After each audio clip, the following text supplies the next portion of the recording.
Θα ήθελα να σας παρουσιάσω τους στόχους και τα κύρια αποτελέσματα του ερευνητικού αυτού προγράμματος.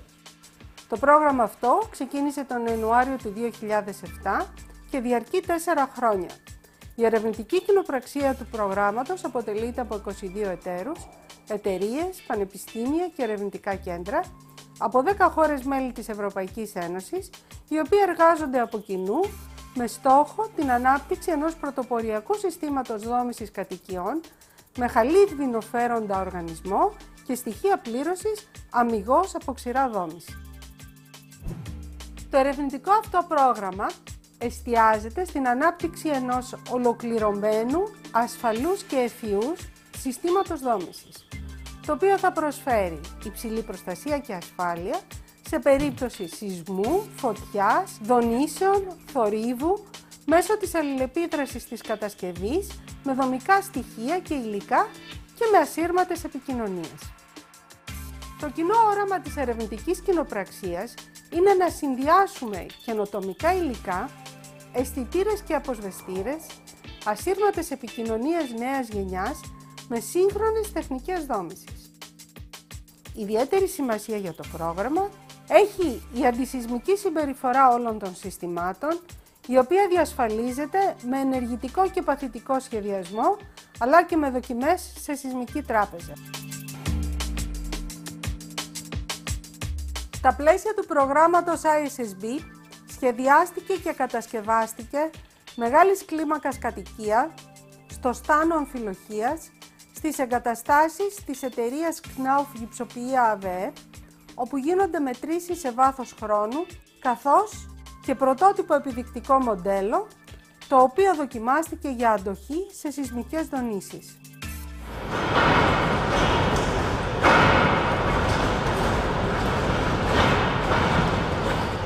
Επιτρέψτε μου να σας παρουσιάσω μερικά από τα επιστημονικά επιτεύγματα.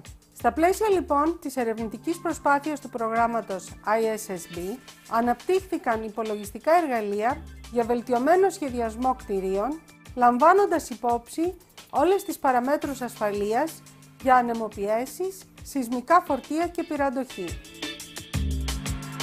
Αναπτύχθηκαν, δοκιμάστηκαν και εφαρμόστηκαν καινοτόμοι αισθητήρες αποσβεστήρες, οι οποίοι μπορούν να καταγράφουν και να ελέγχουν σημαντικά χαρακτηριστικά κτηρίων, όπως δυναμικές ταλαντώσεις των δομικών στοιχείων, ήχους, θερμοκρασία, υγρασία και άλλα. Δημιουργήθηκε ενσωματωμένο ασύρματο δίκτυο μέσω της ανάλυσης διαφορετικών προσεγγίσεων ενσυρμάτων και ασυρμάτων δικτύων για την παρακολούθηση της απόδοσης των αισθητήρων και το συνολικό έλεγχο παραμέτρων ασφαλείας του κτηρίου. Αναπτύχθηκαν νέα δομικά συστήματα και υλικά με βελτιωμένα χαρακτηριστικά δομικής ευστάθειας και πυρασφάλειας και εφαρμόστηκαν σε επιλεγμένα μέρη του κτηρίου. Σε αυτά συμπεριλαμβάνονται υλικά υψηλής αντοχής σε φωτιά και συστήματα ξηράς δόμησης βασισμένα σε νανοτεχνολογία. Πραγματοποιήθηκαν πειράματα μικρής και μεσαίας κλίμακας για την αξιολόγηση των επιπτώσεων σεισμού και φωτιάς στα δομικά στοιχεία. Τα αποτελέσματα χρησιμοποιήθηκαν για τον έλεγχο της ακρίβειας των υπολογιστικών εργαλείων καθώς και των ανεπτυγμένων δομικών στοιχείων. Βελτιώθηκε η διαδικασία παραγωγής γυψοσανίδων με την ανάπτυξη νέων υπερπλαστικοποιητών και συνδετικών υλικών για συστήματα ξηράς δόμησης με σκοπό την εξοικονόμηση ενέργειας στο στάδιο παραγωγής. Τέλος, πραγματοποιήθηκαν μία σειρά από δραστηριότητες κατάρτισης για την εκπαίδευση τεχνικών και μη τεχνικών στις νέες τεχνολογίες. Για τις ανάγκες επιβεβαίωσης των ερευνητικών αποτελεσμάτων, προσανατολιστήκαμε σε 2 παράλληλες επιδεικτικές δράσεις. Πρώτον, την κατασκευή ενός σπιτιού επίδειξης στην Αμφιλοχεία, όπου δοκιμάζονται όλα τα καινοτόμα συστήματα δόμησης, αλλά και οι αυτοματισμοί που αναπτύσσονται κατά τη διάρκεια του project από όλους τους partners. Εδώ, για παράδειγμα, δοκιμάζονται γυψοσανίδες νέας τεχνολογίας, προηγμένοι ασύρματοι αισθητήρες, αλλά και τα συστήματα ηλεκτρονικής διασύνδεσης και εξαποστάσεως παρακολούθησης και ελέγχου. Σήμερα μπορούμε και παρακολουθούμε μέσω ίντερνετ σε πραγματικό χρόνο μετρήσεις δονήσεων, θερμοκρασίας και υγρασίας από 50 αισθητήρες και 3 σεισμογράφους στο κτίριο και τον περιβάλλοντα χώρο του. Στη δεύτερη δράση που μας απασχολεί κυρίως σε αυτή την παρουσίαση, κατασκευάστηκε ένα προσομοίωμα πραγματικών διαστάσεων για να διαπιστώσουμε τη συμπεριφορά σε σεισμική καταπώνηση τόσο του μεταλλικού σκελετού όσο και των συστημάτων ξηράς δόμησης. Το μοντέλο κατασκευάστηκε στο μεγαλύτερο δυνατό μέγεθος που θα μπορούσε να δοκιμαστεί στον σεισμικό προσομοιωτήρα του Εργαστηρίου Αντισεισμικής Τεχνολογίας του MEP. Έτσι, δημιουργήσαμε ένα πλήρες διόροφο σπίτι με κεραμοσκεπή, διαστάσεων 3,5 μέτρων επί 3,5 μέτρα, με ύψος που υπερβαίνει τα 7,5 μέτρα. Ο φέρον οργανισμός αποτελείται από ένα υβριδικό σύστημα κατακόρυφων στοιχείων από συμβατικές διατομές χέα με οριζόντια στοιχεία από γαλβανισμένες διατομές ψυχράς έλασης. Τα δάπεδα κατασκευάστηκαν σύμφωνα με τα ενδιάμεσα ερευνητικά αποτελέσματα του project από ινογυψοσανίδες Gifaflor υψηλής πυκνότητας, στερεωμένες σε διατομές ψυχράς έλασης. Οι εξωτερικές τοιχοποιίες πλήρωσης είναι δικέλυφες κατασκευές με σύστημα τσιμεντοσανίδων Aqua Panel στην εξωτερική παριά και συμβατικές γυψοσανίδες στην εσωτερική. Το κτίριο θερμομονώθηκε εξωτερικά με το σύστημα θερμοπρόσωψης, ενώ αφέθηκαν ανοίγματα για πόρτες και παράθυρα προκειμένου να μελετήσουμε τη συμπεριφορά στις γωνίες τους, όπου παρατηρείται και η μεγαλύτερη συγκέντρωση τάσεων. Τέλος, εσωτερικά κατασκευάστηκαν χωρίσματα και ψευδοροφές γυψοσανίδων, σύμφωνα με τα τεχνικά φυλάδια της Knauf.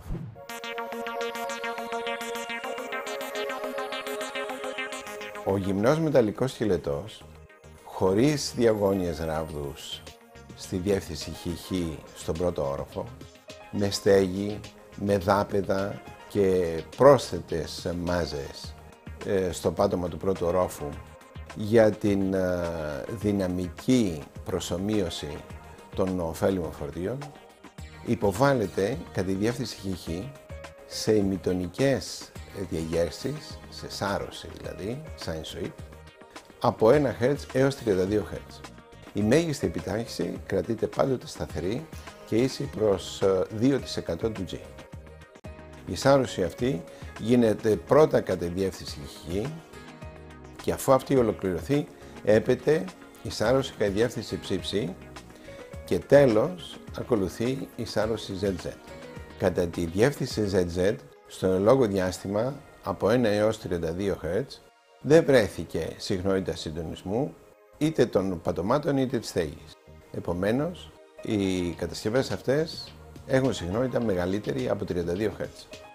Στη βάση του δοκιμίου και πάνω στην επιφάνεια του σεισμικού προσομοιωτήρα είναι στερεωμένο ένα μεταλλικό ερμάριο με κατάλληλο πρωτότυπο σύστημα μείωσης των κραδασμών, ώστε η τελική απόκριση του ερμαρίου να είναι η ελάχιστη δυνατή.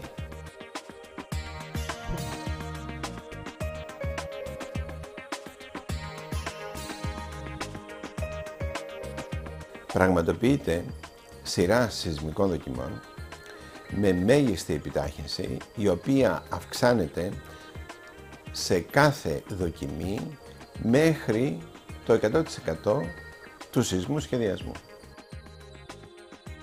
Οι σεισμικές δοκιμές γίνονται πάντοτε σε συνδυασμό μία οριζόντια με την αντίστοιχη κατακόρυφη. Η κατακόρυφη, σύμφωνα με τον ισχύοντα κανονισμό, είναι το 70% της οριζόντιας κάθε φορά.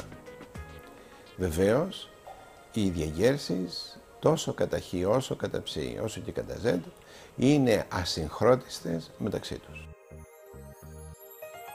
Ο γυμνός μεταλλικός σκελετός, όπως ήταν στην προηγηθήσα σειρά δοκιμών, υποβάλλεται σε ισχυρό σεισμό με μέγιστη επιτάχυνση 0,24 G, ίση προς την επιτάχυνση σχεδιασμού. Η διέγερση είναι ταυτόχρονη και κατά τους τρεις άξονες ΧΧ, ψ και ZZ. Και στην τριαξονική δοκιμή ισχύει το ίδιο όπως και στην προηγηθήσα διαξονική δοκιμή, ότι δηλαδή κατά τον άξονα ZZ η μέγιστη επιτάχυνση ισούται προς το 70% της οριζόντιας και οι διεγέρσεις κατά τους τρεις άξονες είναι πάντοτε ασυγχρόνιστες μεταξύ τους. Το φάσμα της κάθε διαγέρσης προσεγγίζει κατά τον καλύτερο δυνατό βαθμό το φάσμα του ΕΑΚ 2000 με έδαφος κατηγορίας Β. Ο γυμνός μεταλλικός σκελετός, όπως και στην προηγηθήσα δοκιμή, υποβάλλεται σε ισχυρό σεισμό με μέγιστη επιτάχυνση 24% του G, ίση δηλαδή προς την επιτάχυνση σχεδιασμού. Η διέγερση είναι ταυτόχρονη τόσο κατά την ΧΧ όσο και κατά την ZZ διεύθυνση.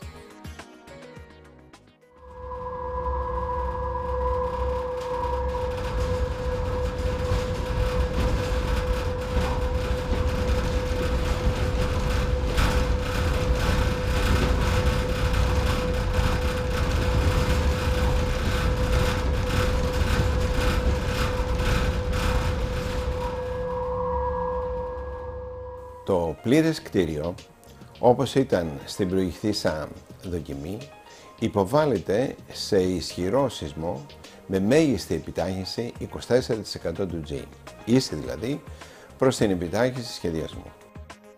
Η διέγερση είναι ταυτόχρονη και κατά τους τρεις άξονες ΧΧ, ψ και ZZ.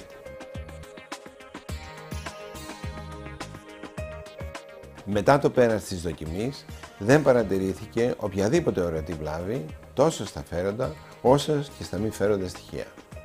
Μετά την ολοκλήρωση της προηγούμενης σειράς δοκιμών στο πλήρες κτίριο αφαιρούνται οι διαγώνιες ράβδοι στη διεύθυνση ΧΧ στον πρώτο όροφο. Ακολουθεί μια πλήρη σειρά σεισμικών δοκιμών όπως αυτές που περιγράφηκαν προηγουμένως.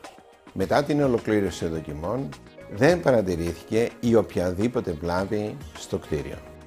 Στη συνέχεια και χωρίς καμία αλλαγή στο κτίριο ακολούθησαν τριαξονικές δοκιμές με μέγιστες επιταχύνσεις 150%, 200%, 250%, 300% της επιτάχυνσης σχεδιασμού, ημιτονικές σαρώσεις, sine sweep και στη συνέχεια 350% της επιτάχυνσης σχεδιασμού.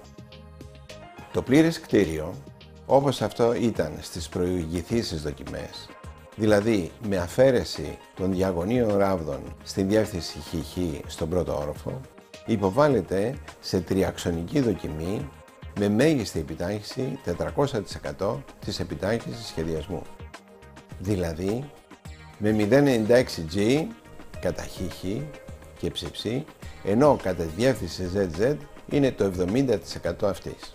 Μετά την δοκιμή, το κτίριο δεν παρουσίασε οποιαδήποτε ορατή βλάβη.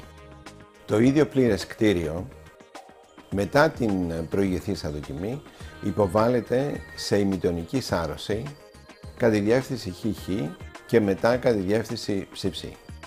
Οι προσδιοριστήσεις ιδιοσυχνότητες μειώθηκαν κατά ποσοστό μικρότερο των μέσων τιμών που παρουσιάζουν τα συμβατικά κτίρια.